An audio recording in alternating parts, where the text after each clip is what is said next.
স্বাগত ৭১-এর খেলাযোগে আপনাদের সাথে আছি আমি ফাহিম রহমান। সঠিক জায়গায় যোগ্য ব্যক্তি না থাকলে নাস্তা নাবুদ তো হবেই। পাকিস্তানের বোলিং অ্যাটাকের সামনে বাংলার ব্যাটারদের অসহায় আত্মসমর্পণ, অনভিজ্ঞতা বড় কারণ মনে করেন দলের বাইরে থাকা এনামুল হক বিজয়। ঘরোয়া লঙ্গার ভার্সনে টানা পারফর্ম করা বিজয় বলছেন, শতকের পর শতক হাঁকিয়েও মেলেনি প্রধান নির্বাচক মিনাজুল আবেদীন নান্নুর একটা ফোন কল। হতাশা নিয়েই বিজয় তৈরি হচ্ছেন বাংলাদেশ ক্রিকেট লিগ BCL মাতাতে। বিজয়ের কথা শুনেছেন সাইফুল রূপক।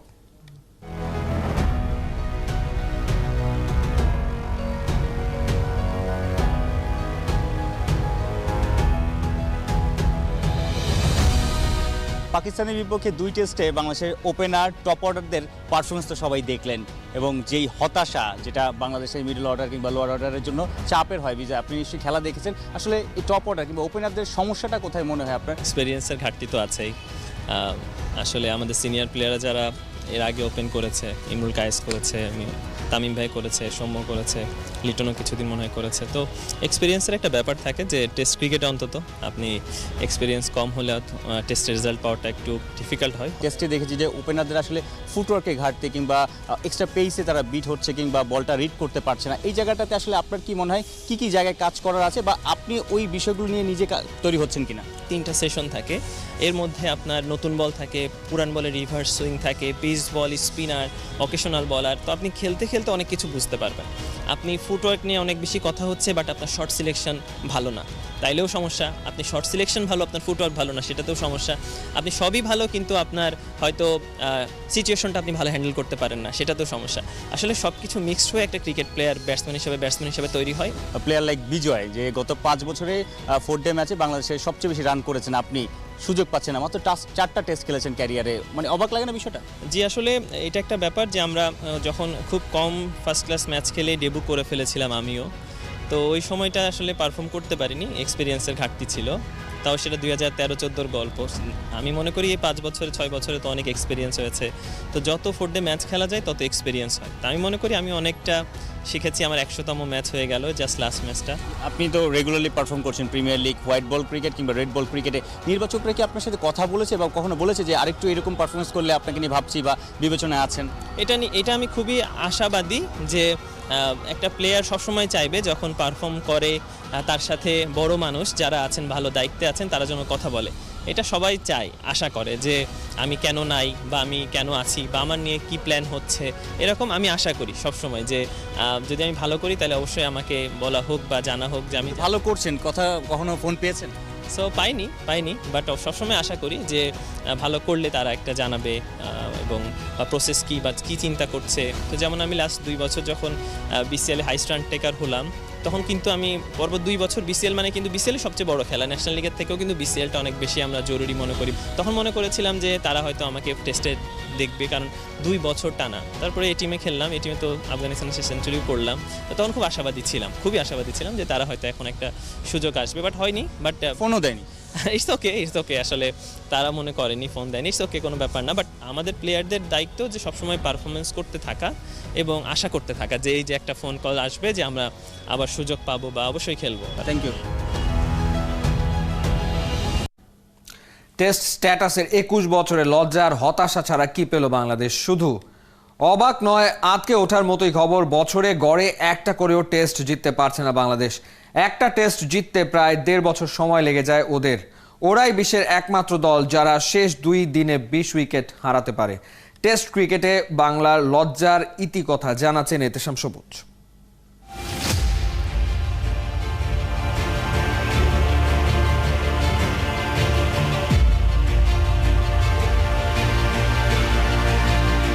দুমড়ে মুচড়ে পড়া অসহায় এক বাংলাদেশ।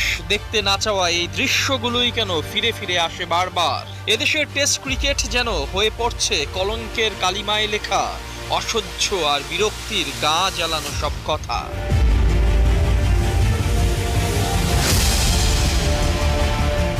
একবার ভাবুন তো, ঢাকা টেস্টের 3 দিনে খেলা হয়েছে মাত্র 67 ওভার। টেস্টের প্রথম ইনিংস ঘোষণা হয়েছে চতুর্থ দিনে এসে। বাকি 2 দিনেরও কম সময়ে 2 বার অল আউট হয়েছে বাংলাদেশ। মাত্র 116.4 ওভার খেলে 20 উইকেট হারানো যে কোনো নাটকীয়তাকেই হার মানাবে নিশ্চয়ই। হ্যাঁ, আমাদের বাংলাদেশই এমনটা করেছে। দেশ আর জাতিকে লজ্জায় ফেলেছে।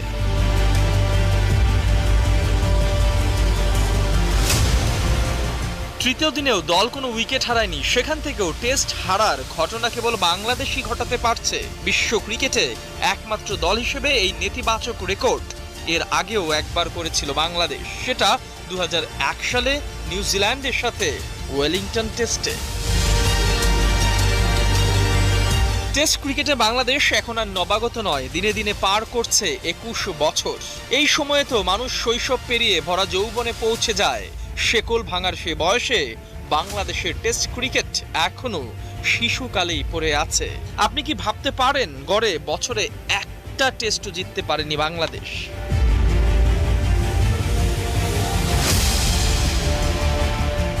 একুশ বছরের টাইগাররা এখন পর্যন্ত খেলেছে 126 টেস্ট, যেখানে জয় পেয়েছে মোটে 15টা। এর মধ্যে 8টাই আবার জিম্বাবুয়ের বিপক্ষে। অর্থাৎ বছরেরও বেশি সময় লাগে বাংলাদেশের এক একটা টেস্ট জিততে। কতটা ভয়ঙ্কর ব্যাপার ভাবতে পারছেন কি? ক্রিকেটের কুলিন এই ফর্মেটে কেন এমন বেহাল দশা? কারণ খুঁজতে গেলে সিনিয়রদের টেস্ট খেলার অনীহা, নিয়মিত টেস্ট না খেলা, ঘরোয়া ক্রিকেটে মানহীন লংয়ের ভার্সন, তাও আবার অনিয়মিত, সঙ্গে বিসিবির অদূরদর্শিতা আর স্বচ্ছ পরিকল্পনার অভাব। ইহতিশাম সবুজ, 71। টাইগারদের একের পর এক ব্যর্থতায় ক্ষোভের পাহাড় জমে উঠছে ভক্ত মনে। প্রতিনিয়ত উকি দিচ্ছে হাজারটা প্রশ্ন। বিসিবি সভাপতি কি জানে সমস্যাটা কোথায় হচ্ছে, সমাধানের উপায় বা কিভাবে আসবে? দেশের ক্রিকেট প্রেমীদের মনের কিছু প্রশ্ন নিয়ে বোর্ড সভাপতির কাছে খেলাযোগের খোলা চিঠি। প্রিয় পাপন ভাই, আজ তবে বাকি কথাগুলো হোক। ঘরের মাঠ কিংবা দেশের বাইরে টাইগারদের সব খেলাতেই আপনার সরব উপস্থিতি আমরা দেখেছি। ক্রিকেটের স্নায়ুর চাপ নিতে না পেরে আপনার অসুস্থতার খবরও পেয়েছি। গত নিউজিল্যান্ড সফরেই সারা রাত জেগে সকালে ক্রিকেটারদের সঙ্গে কথা বলেছেন।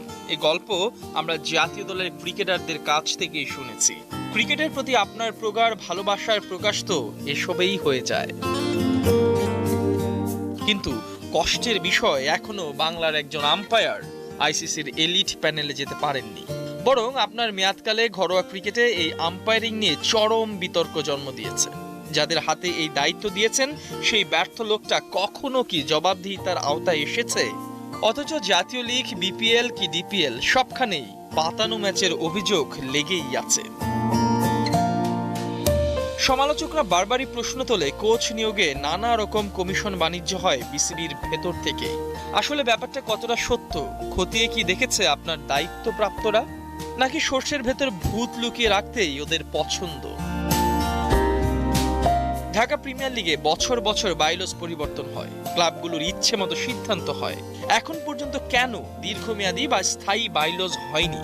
বিপিএল এ ফ্র্যাঞ্চাইজির মুখ দেখে প্রতি বছরই নাকি নির্ধারণ হয় নীতিমালা। আইপিএল, বিগ ব্যাশের সাথে তুলনা করা বিপিএল আসলে কতটা পেশাদার হতে পেরেছে?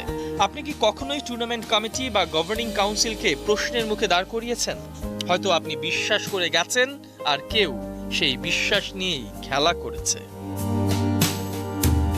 আপনি তো ক্রিকেটারদের ব্যক্তিগত অনেক সমস্যার সমাধান করেছেন। কারো জমি, বাড়ি উদ্ধার, আইনি ব্যাপারগুলো মীমাংসা, এমনকি বর্তমান জাতীয় দলের কোনো এক অলরাউন্ডারের প্রেম জোড়া লাগানোর কাজটাও করে দিয়েছেন শুধুই ক্রিকেটের কথা ভেবে। কিন্তু ওরাই যখন ছুটি ছাটা সহ নানা ইস্যুতে আপনাকে ব্ল্যাকমেইল করে, তখন কেন কিছু ক্রিকেটারদের কাছেই জিম্মি থাকতে হচ্ছে বোর্ডকে? শোনা যায় আপনার আশেপাশে এমন কিছু মানুষ আছে যারা আপনাকে নানাভাবে বিভ্রান্ত করে, যে কোনো বিষয়ে আপনাকে অন্ধকারে রাখে। ওদেরকে তো চিনতে হবে নাকি? অচেনা থেকে যাওয়াতেই হয়তো গাজী আশরাফ হোসেন লিপুর মতো পরীক্ষিত ক্রিকেটার ও সংগঠককে আপনি চিফ সিলেক্টর হিসেবে আনতে পারছেন না। ফারুক আহমেদরা কাজ করার আগ্রহ হারিয়ে ফেলে। দেশের মন্ত্রী পরিষদের অনেককেই মানুষ চেনে না, কিন্তু দেশ জুড়ে আপনার বোর্ড পরিচালকদের পরিচিতি আছে বিস্তর। বিসিবির সে পরিচয়ে অনেকেই ব্যক্তিগত ফায়দা লুটে নিচ্ছে। কেউ ব্যবসা গোছাতে, কেউ সামাজিক অবস্থান বাড়াতে, এমনকি ছেলে মেয়ের বিয়ে দিতেও বিসিবি পরিচালকের এই ডেজিগনেশনের ফায়দা লুটে যাচ্ছে নিয়মিত। ক্রিকেট নিয়ে চিন্তাও যারা করে না, ওরাই কিন্তু এভাবে আপনার মাথায় কাঠাল ভেঙে খাচ্ছে। সাফল্য আসলে সবার হাসিমুখ দেখা যায়, আর ব্যর্থতায় চুপটি করে পাশ কাটিয়ে কৌশলে আপনাকেই দায় দিয়ে যায়। একটু চোখ কান খুলে দেখলেই হয়তো বুঝতে পারবেন। পরিশেষে এইটুকুই বলবো, বাংলার ক্রিকেটে অসুখ করেছে, কিন্তু দুরারোগ্য কোনো ব্যাধি হয়নি। আপনি তো ক্রিকেটের সবচেয়ে বড় কর্তা, তাই খুব বেশি দেরি হবার আগেই ডাক্তারের ভূমিকায় ক্ষতগুলোতে মলম লাগিয়ে দিন। ইনফেকশন ধরে গেলেই কিন্তু মহা বিপদ। ইতি খেলাযোগ। আবারও মাঠে অভিনয় করবেন মোহাম্মদ আশরাফুল। গোল্ডেন সিক্স নামের ধারাবাহিক নাটক নিয়ে ছোট পর্দায় আসছেন তিনি। নাটকটার পুরো গল্পই সাজানো হয়েছে ক্রিকেট নিয়ে। আশরাফুল ছাড়াও বাংলার আরেক সাবেক অধিনায়ক হাবিবুল বাশার সুমনকে এই নাটকে দেখতে পারবেন দর্শকরা। অনিক জাবারের রিপোর্ট।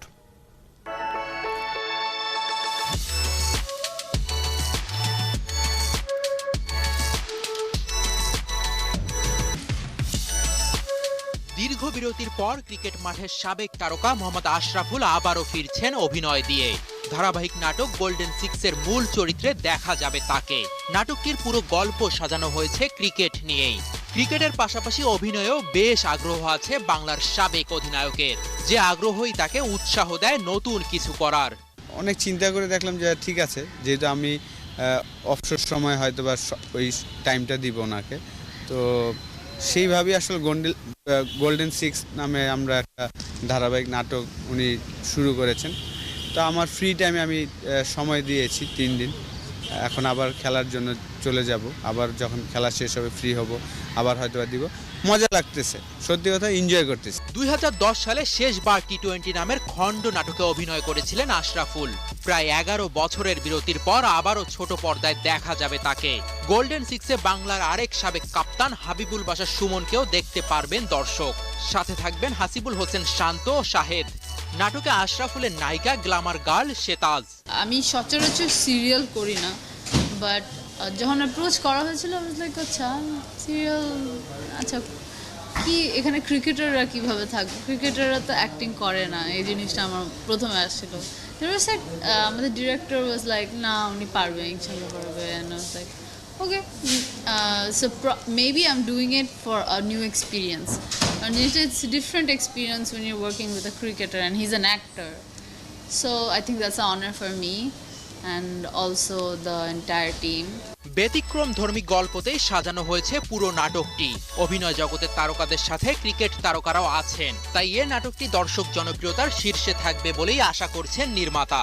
দর্শক দেখার প্রধান কারণ হচ্ছে গল্প। নাটকের প্রথম দৃশ্য থেকেই দর্শক একটা আলাদা গল্প পাবে, গল্পের ভেতর প্রথম দৃশ্য থেকে ঢুকতে পারবে। এই যে আপনার রেগুলার শিল্পীদের পাশাপাশি 2-3জন শিল্পীদেরকে অভিনয় করাচ্ছে, এটা দর্শকের জন্য একটা আলাদা ডাইমেনশন নিয়ে আসবে, দর্শকের জন্য একটা আলাদা আগ্রহ তৈরি করবে। আগামী বছরের শুরুতেই বেসরকারি একটি টেলিভিশনে প্রচারিত হবে ধারাবাহিক নাটক গোল্ডেন সিক্স। অনিক জাবের, 71। ক্রীড়াঙ্গনের অসহায় মানুষদের জন্য আরো 20 কোটি টাকা আর্থিক অনুদানের ঘোষণা দিয়েছেন প্রধানমন্ত্রী। সাফ অনূর্ধ্ব 19 নারী ফুটবলে চ্যাম্পিয়ন হওয়ায় লক্ষ্য বাংলাদেশে। শুক্রবার থেকে শুরু হচ্ছে স্বাধীনতা কাপ ফুটবলের কোয়ার্টার ফাইনালের লড়াই।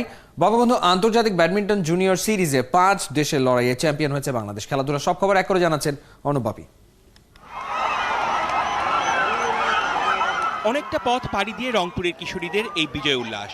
বঙ্গমাতা অনূর্ধ্ব 17 গোল্ড কাপ ফুটবল টুর্নামেন্টের ফাইনালে ময়মনসিংহকে 1-0 গোলে হারিয়েছে ওরা।